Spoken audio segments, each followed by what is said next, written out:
Will these one day be confiscated, taken away by the powers that be, the wizards, whoever they may be? I don't know. Somebody might come one day and confiscate your gold and silver. Is it likely? Maybe, probably not. My argument here is probably not. But if it did, what would it actually mean? What would you do? So today, deep dive time into the world of confiscation of gold and silver.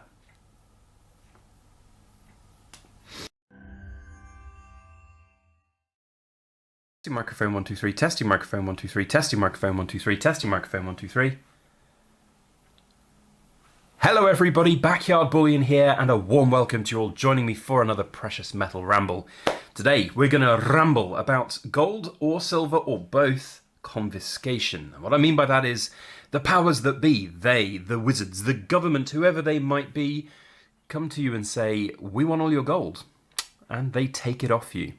Now, there's a lot of misconception about this kind of situation if it ever were to happen again. It has happened in recent history, twice in the 20th century of note, one in America and one in the United Kingdom.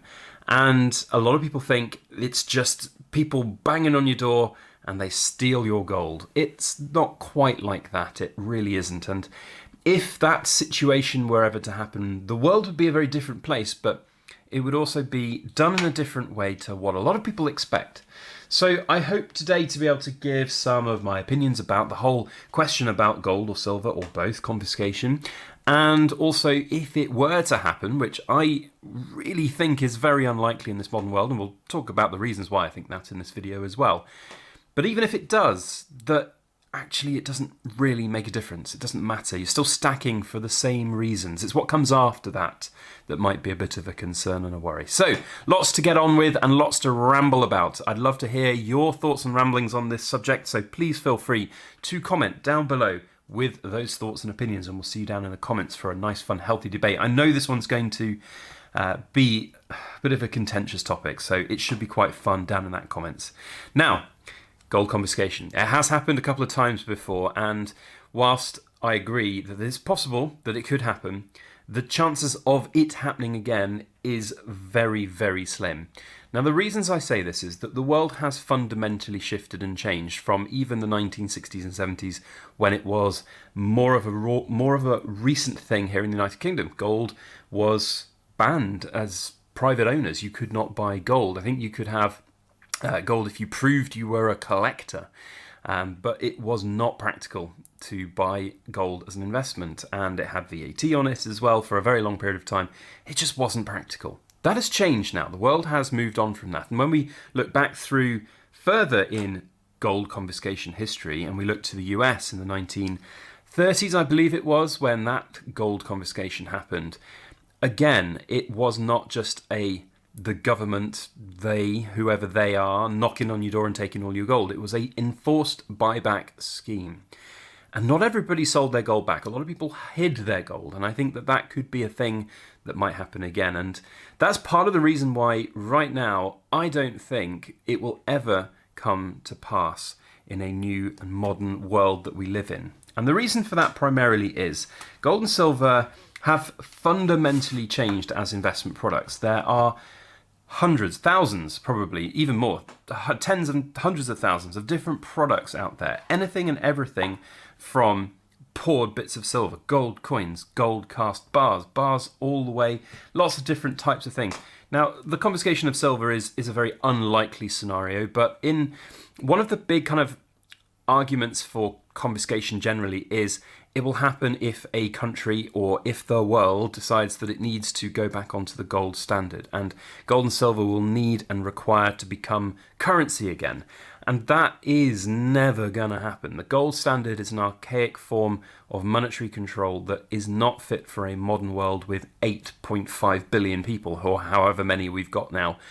And it's not really conducive to global trade. It's also not conducive to countries being able to be sort of sustaining in their own rights when it comes to things like pandemics or war, for example. That's exactly why the gold standard ended in the first place, because of the two world wars that we had in this era. So, from my perspective, I just cannot see gold and silver being confiscated en masse again. And if it did happen, it would certainly be a buyback rather than an enforced sort of knocking on the door. I mean, there might well be people who would end up being arrested, and there's a lot of rhetoric out there from those hardcore stackers that like to stack lead and other coppery things that go in pew-pew machines. And, they'll be like, over my dead body will they take my gold and silver. Well, if somebody came knocking on my door and there was a new law in force and it was a case of you either sell your gold to the government at X price and you get your money out, or you get shot or put in jail, I feel like I know which way I would go with that decision making. So it's one of those things that if it were to happen, I mean, you worry about what's coming after that, rather than what's actually happening in that moment. And we'll talk more on that in the second part of this video, because at the moment we're just going to jump over for a quick sponsored spot by US Gold Mining Incorporated. Today's video sponsor is US Gold Mining Incorporated, a newly minted exploration and mining company who are looking to bring a load of gold out the ground, an apt sponsor for a video talking about the potential confiscation. There are millions and millions of ounces of gold out there in this world, and they will come out the ground in due course. And US Gold Mining Incorporated has a very exciting project in Alaska, the Whistler Project. Now, if you're interested in finding out more about this company, I'm not here to tell you whether you should or should not invest in them, but they have all of the links down in the description box below to their website, corporate presentations, and all of the project information. And their ticker symbols can be seen at the top of the page here, and they are also down in that description box. I wanted to just very quickly show you a very cool feature they've got on their website of the actual project itself, and just to remind ourselves quite how big this world can be. This is just one small area of Alaska with a huge deposit. We're sitting on right top of here. If we double clicked on the Whistler camp, if we go to the Whistler camp, there we go, and then you can look up the hill, this hill, lots of gold up there as well as copper. So a big project and a really interesting one. And if we look over at some of the more technical information with the indicated and inferred numbers of gold, there is a lot out there. 1.9 million ounces worth of gold resources. You can see as well a considerable amount of copper as well. So it's very, very interesting that there is still a massive amount of gold yet to come out of the ground. And we have gold priced the way it is.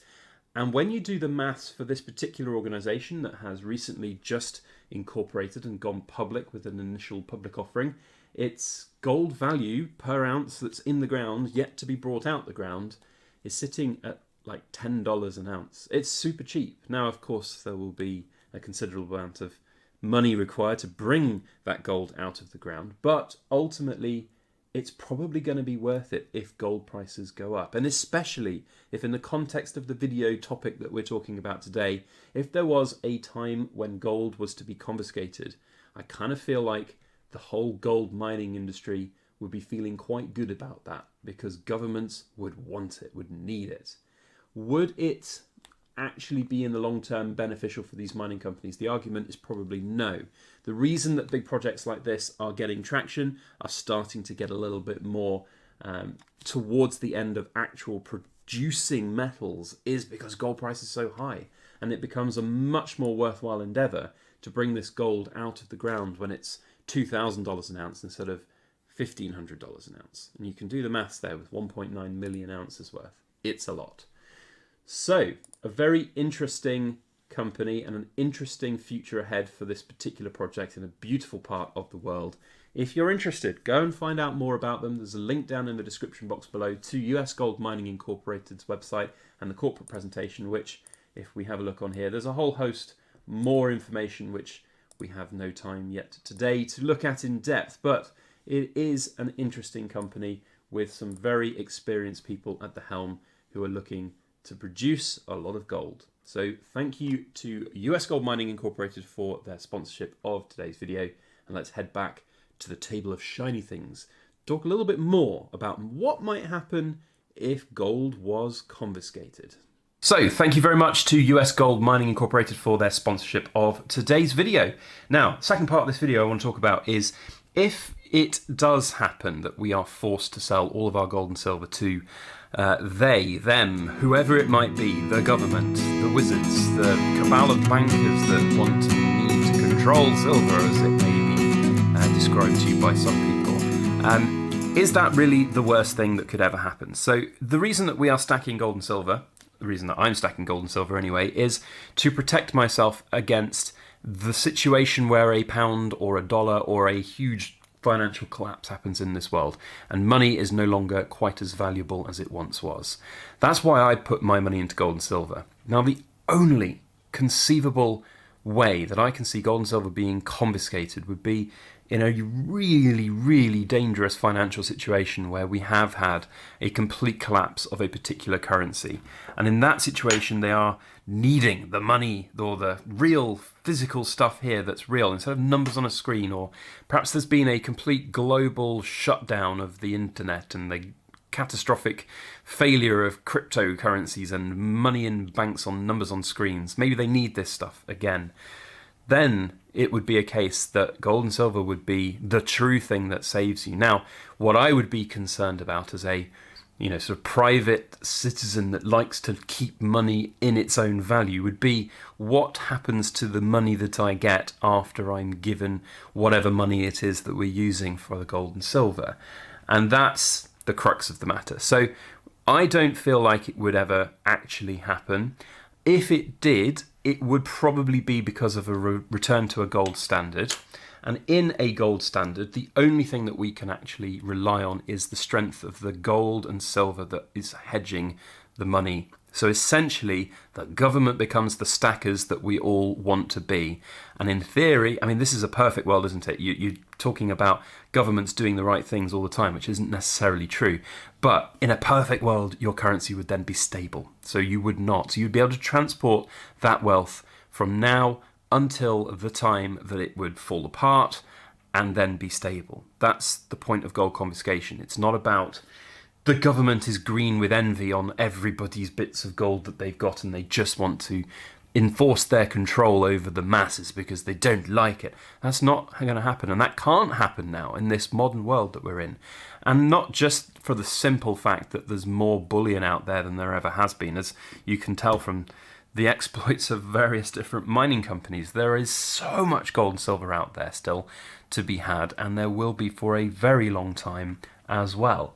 So it, I think, is a bit of a counterproductive argument to ever sort of say, yeah, we're going to need a lot of these to protect ourselves from those that might want to come and confiscate our gold and silver. I think that the world has moved way beyond past that kind of situation that is going to happen. It's just not. And also, the logistics of it, it would be absolutely gigantic for the logistics of getting every single bit of gold and silver that has happened in the last even 10 years, 15 years. Just think about how many millions of metric tons there are out there of gold and silver. Not to mention as well that the countries that would be enforcing this would essentially be putting out of business an entire industry that has grown massively, and they'd be crippling their own private national mints as well. It's just laughable that some people really genuinely think that this might happen. Now, as I said, I say laughable. I don't want to belittle people. If there's anybody watching to this last point of the video, I'm not saying that to criticise in a sort of joking kind of way. I just think that if you're making sound financial decisions, then do so with the knowledge that this scenario is a very unlikely one. But if it does happen, it's no different to saving your gold and silver and saving your money in gold and silver for 15, 20 years and selling it down the line because that's when the time is right for you. It just happens that the time would be right for everybody because that would be the situation that everybody needs to sell. So, yeah, that's my thoughts. Lots of opinions there, and I'd love to know what your thoughts and opinions are on this subject as well. So please feel free to comment down below and let me know what you think is likely to happen or unlikely to happen. What were you going to do? What are you going to do in that situation if somebody came along? So that's it from me. Thank you to my ramblers. You know what you are if you've watched to this point of the video. You're cool, and you're in that super cool kids club, the Ramblers. Thank you one and all. That's basically it from me. We'll see you next week on the next video. Thanks one and all, and we'll see you next time. As always, please make sure that you like, share, comment, and subscribe for more.